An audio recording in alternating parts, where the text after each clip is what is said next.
Here are 23 organizing mistakes and what to do instead. I don't know which way we're going, no control. You push me, then you pull me back in. Nobody likes to admit that they've made a mistake, and making mistakes is no fun, but let's be honest, we've probably made all of these at one point or another. So while we rattle these mistakes off, then let us know which ones actually sound familiar. The first organizing mistake is to overestimate how long something takes. Instead, try timing yourself organizing a drawer or a cupboard or something, and you might be surprised. The second organizing mistake is to overthink it and trying to research the perfect organizing system. Instead, have a simple recipe to follow and get going. And if you get stuck, then follow your first instinct and learn from your mistakes. The third organizing mistake is to over-organize. Instead, organize so that even your kids are capable of and bothered keeping it up. Be in your arms again. So give me a sign. Give me a sign. Oh, give me a sign. Baby, give me a sign. Just give me one more. The fourth organizing mistake is not involving the people that live in your home or the people that should be involved in coming up with an organizing solution. Instead, well, involve them. Speaking of, we want to involve you in all of our future videos and our growing community, so if the feeling is mutual, then hit that subscribe button. Number 5 is scoping your organizing project too narrow. So instead, ask yourself, am I leaving something out that should be included in this space? Or am I leaving out a space that should be included when I'm organizing these items? Number 6 is the opposite of that, or scoping too broad. So ask yourself, am I biting off more than I can chew? Can I leave something out? Or maybe can I break the project down into smaller, more manageable pieces? On and off again and again. I don't know which way we're going, no control. You push me, then you pull me back in. Hey, we're back. Hey, why did we take a break, Christine? We took a break because we thought we were a little bit boring. We always want to be not boring. Because that's not who we are. It really isn't. Well, sometimes he is, but I'm not. What? Yeah, when you're working on your numbers and stuff. Like when I'm working on numbers and stuff, because I'm a math teacher, I'm still super fun.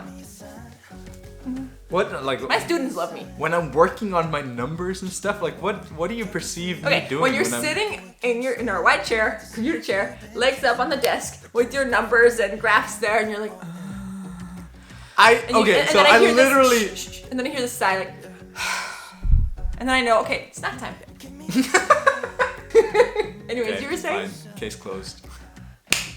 Number 7, yeah. The 7th organizing mistake is to be locked in by this is how it's always been. Instead, try to think outside the box. Is there an organizing system or solution or method that I haven't tried before? And feel free to look on Pinterest or Instagram for suggestions. The next organizing mistake is to not group your items properly before you put them away. Instead, ask yourself, who uses this item? How do they use it? Why do they use it? When do they use it? All these good questions, and then group properly before you put away. Number 9 is to not assign things a home or having purposeful storage spaces in your home. So the next time you put something away, whether that's on purpose or without really thinking about it, ask yourself, does this really make sense? And then ask yourself why. And maybe ask yourself why a few more times to figure out what is really going on there and then go off of that. The 10th organizing mistake is to keep everything of like nature together. Although this is actually a really good principle when you organize, you can overdo it. Instead, think of the item and maybe that item is used in 2 different places in your home and you can split them up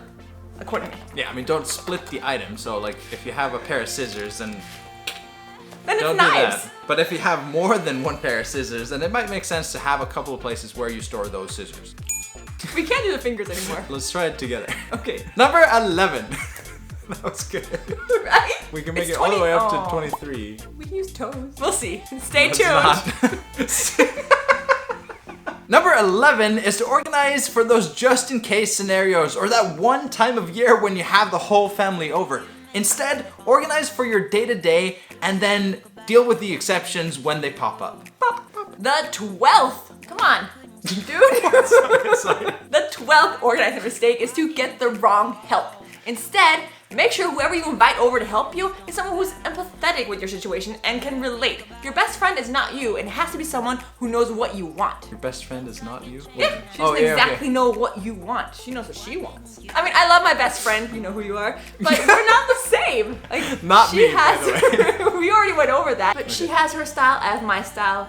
we work well together, but I would like to organize for me. Okay, ready? I'm here. Oh, okay. You weren't ready. I was, and then I wasn't, and now I am. Okay. The 13th organizing mistake is to not have a vision when you start your organizing project. Instead, have a vision. Ask yourself what it is that you want your space to look like. Ask yourself what it is that you want out of that space and how you want it to function. And then hold on to that thought while you're in the thick of it. That's gonna see you through to the end and you'll be happier with the results. The 14th organizing mistake is to expect it to be perfect the first time around. Instead, expect to make minor or major tweaks. Don't get down on yourself and don't start over if it's not perfect the first time. Tweak it. Half good is not half bad.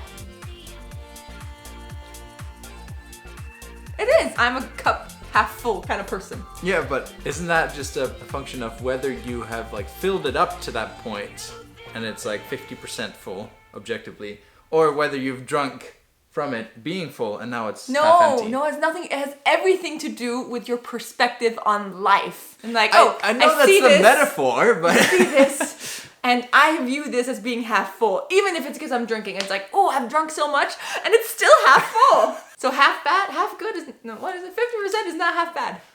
Was that what I said? I don't know what I said. Either way, holy smokes. Either way, I'm positive. I just kicked over my bottle. Fortunately, the lid was on, so now it's still more than half full. The 15th organizing mistake is to surface organize or organizing for aesthetics only. Instead, we're big proponents of bringing everything out. So reach into the nooks and crannies of your home. Make sure you bring everything out, and then you can organize more properly. Reach into the nooks and... Yeah, that's good. Because people have nooks and crannies everywhere. That is correct. Underneath the couch, too. There's always stuff underneath the couch. Do you remember that one candy bar we had back there? I don't want to talk about it.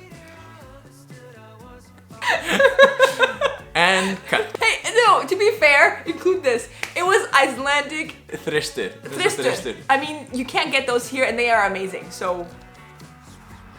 And I'm pregnant. The 16th organizing mistake is to not organize for your kids. So instead, organize for safety first, especially when they're little, and then take their limitations into consideration.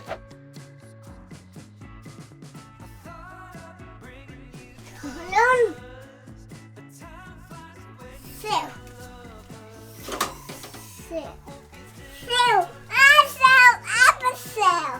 Number 17 is trying to fit the process to the organized space rather than organizing your space to fit the process. So for example, if you've got a bunch of paper clutter that you're trying to deal with, you might end up getting a bunch of binders, but if you don't factor in the process for actually dealing with the paper or getting rid of it or cycling through it, then you'll just end up with more and more full binders. So instead, try to identify the processes first and then organize the space based on those processes. This is really smart. Number 18. Sorry, yeah, I forgot. The 18th organizing mistake is to not think in seasons. You'll have more coats in the wintertime than in the summertime.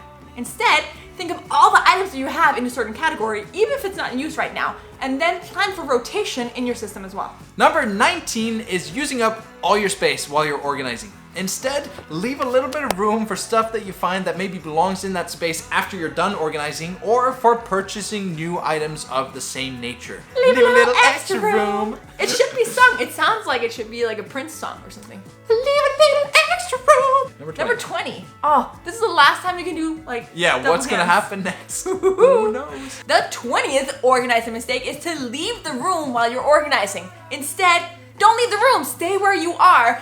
Finish what you start and have a little box where you put all the things that are going elsewhere, and then when you're done, you can bring that box and put stuff away. Number 21 is not decluttering. You're expecting something more, weren't you? We're full of surprises here. We're just full of surprises. Number 21 is not decluttering. So often what ends up happening is that you organize one space, but you just remove the clutter from that space and put it somewhere else. Instead, declutter first. If you don't declutter, you reclutter. Came up with that. Just or at now? least, I don't know. No, we've used it in previous videos. Oh, that's how well I know our videos. I like it. Number 22 is buying the organizers before you know if the solution works. Instead, save yourself some time and money and hassle and pain, and use shoe boxes, bins, cans, whatever you have around the house. See if the solution fits, and then you can always make it look pretty afterwards. Number 23 is not hitting the like button if you like this video. Instead, leave us a like if you liked it. If not, then don't. That's not actually an organizing mistake, so I think we're gonna have to dial back on the 23. Let's do that now.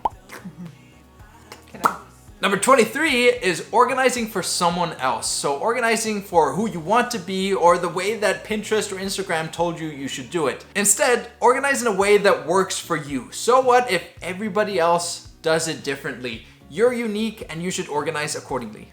We asked you in the beginning which of these mistakes you've made. Now it's time to deliver. Let us know in the comments below and brighten up someone else's day so that they know that no one's perfect. See you next week.